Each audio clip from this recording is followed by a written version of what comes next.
સુરતમાં ફરી એકવાર નશાના કારોબારનો પર્દાફાશ થયો। સારોલી પોલીસે નિયોલ ચેકપોસ્ટ પાસેથી ગાંજાનો જથ્થો ઝડપી પાડ્યો અને એક મહિલા તેમજ પુરુષને ઝડપી 3 લાખથી વધુની કિંમતનો 31 કિલો ગાંજો જપ્ત કર્યો।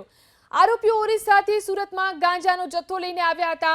હાલ તો સારોલી પોલીસે સમગ્ર મામલે તપાસ શરૂ કરી છે।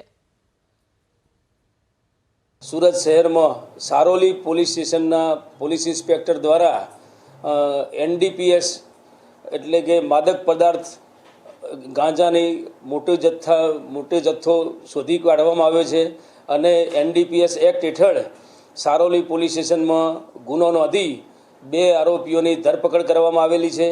समग्र घटनानी हकीकत जोता सारोली पोलीस स्टेशन में आवेल नियोल चेकपोस्ट खाते फरज परना कर्मचारी ने हकीकत मळेली के 2 व्यक्तिओ गैरकायदेसर नार्कोटिक्स ड्रग्स एटले के गांजो लई अने सूरत शहर में प्रवेशनार छे।